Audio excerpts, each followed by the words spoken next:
Hello, Andy from Cornish Motorcycle Diaries here, and today just a short video from the office to expand on last week's video on YouTube, talk about some new developments in the channel and also an upcoming channel giveaway. Well, first of all, to start with, let's talk more about YouTube, because that does seem to have struck a nerve, particularly with other small creators such as myself, whose channel is on the edge of profitability, unprofitability, and people who want to know, what the heck do you do to actually make it a profitable channel? Well, first of all, let me make the point. I am not begging. I am not asking for money. I'm not asking for your sympathy or pity. Far from it.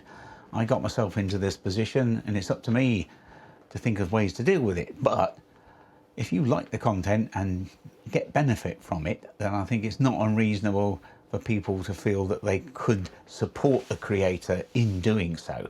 Not a hard job to do, I would have thought, but still, that's what seems to happen. People seem to be, as I said before, having a very passive response to YouTube these days. Things just scroll on by.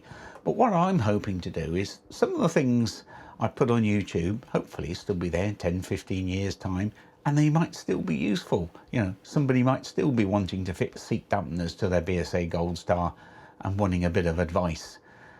They might be wanting to do all those small jobs, and also there might be somebody who, like me, is not mechanically able but still wants to get on and do those little mods and maintenance tasks on their bike, and will benefit from having access to a library of videos that shows me doing these things, however incompetently, and succeeding, because it gives heart.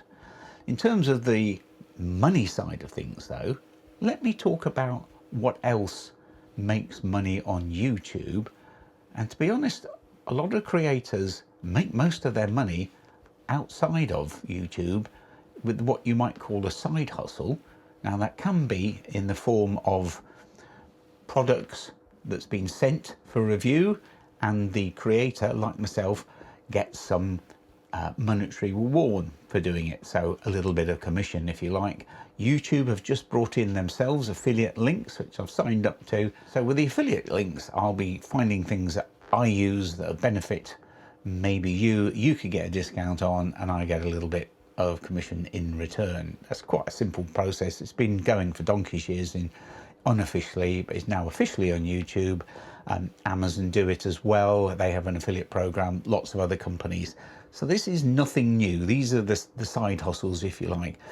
But I only review and take on board things that I am actually going to find useful. And also, I give entirely independent opinions. So if I don't like something, it doesn't work for me, I'll let you know. When the manufacturers send things like this or this to me, and they will say quite reasonably, we want to see what you're doing, so we can, you know, give you some feedback on it. But as I always say to them, it's my decision ultimately is the one that counts, and it's what I think will go on YouTube. So that's how that works. Now, talking of those things, these are the two things that have been sent to me most recently. Now this, the portable air pump, is something I'm actually quite excited about, particularly as I'm more or less confined to base at the moment. I've got a fairly significant back problem. My sacroiliac nerve irritation. Anyway, it's painful. That means doing things like pumping up the tyres on a motorcycle suddenly become rather more of a chore than they used to be. This should give independence from that, accuracy of pressure reading, which is something that's always a problem with tyre pressure gauges. They're never too accurate. This should be pretty good, and also it's light enough to carry around with you. So if you're a trail rider, for example, might want to reduce the pressure in your tyres for going on those trails, this could be very useful. Now this, I'm not quite so sure about, because I'm not a great motorcycle comms person. I don't tend to ride with other riders very often. In fact, 2 or 3 times a year is about my limit. So I'm not sure how much comms I'm going to be doing. However, it does have other benefits. So it links to your phone, so you can do your nav, get voice controls, you can listen to your music, listen to the radio. But more on that in the actual review. Coming up, I've got this little clock, was last seen on my Gold Star, but I can't have it for Plug the Eliminator because it's got a clock on it. So this will be given away, I think, via my Facebook page, and then a link on this channel somewhere on a post. So that's what's coming up with that. Very heartened and grateful for the number of people who responded to my recent video on the YouTube saga about putting the bar way up for new creators and changing the rules for everybody else. I'm sticking with it for now, but it's still on my mind that is quite an onerous burden.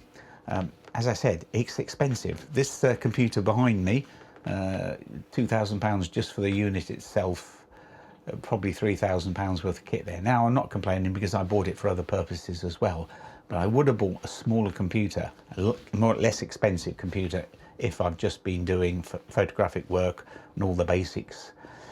So that's my short update on current plans for the channel. So we're carrying on, but I'm still in the back of my mind, is this a viable enterprise or not? Really love to hear your thoughts, your comments. You know, is doing these product reviews and getting a little bit of commission okay with you? Or is it something you think compromises the creator's independence? Be interested to hear your thoughts. Some people don't do any of these things, but you can absolutely guarantee I'm always getting offers of things, most of which are not suitable. And also sometimes the people who are offering so-called help are really not. They're scammers and shady people. So I like to deal with reputable companies.